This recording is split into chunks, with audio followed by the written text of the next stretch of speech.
There's a lot of different things that claims managers can do, and it really varies between also what the type of claim is. There's obviously, we've got two fundamental things that, especially for the UK, are focuses at the minute. So it's kind of climate change and reducing greenhouse gas emissions, but there's also looking at our kind of contribution to nature and limiting our environmental impact wider than carbon.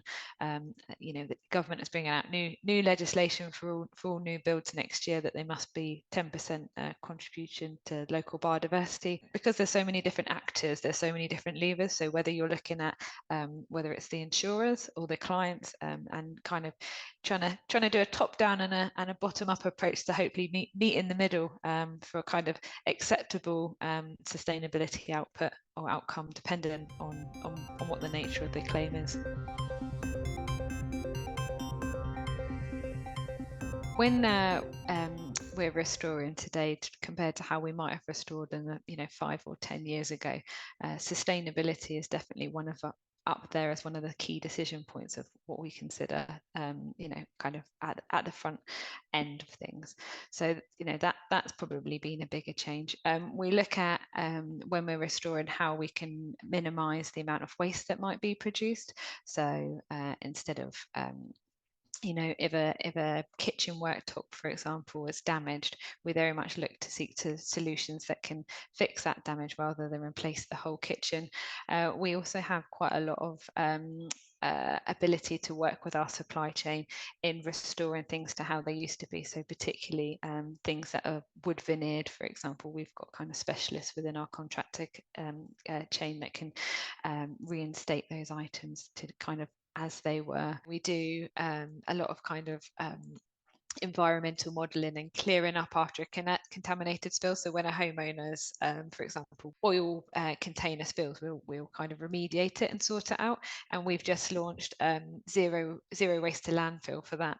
So we are no longer sending any soil to landfill. It gets remediated and reused either on site or somewhere else. We have the Crawford Contractor Connection, and as part of that, we have a certain number of contractors that are kind of approved to undertake repairs on behalf of Crawford, and we have just this month launched our sustainability charter. So we're asking all of our contractors to sign up to this charter that has certain conditions within it that they're going to obliged to kind of meet over the next year, and then our check and balance on that will be we'll be looking next year, those that have signed up to the charter, have they fulfilled their obligations, and then what can we do to kind of really drive and improve that for the following year. So it might be that we put an extra condition within the charter. At the minute we've got a really wide spectrum of kind of contractors that we work with, and they're all on different levels within their kind of ESG sustainability journey.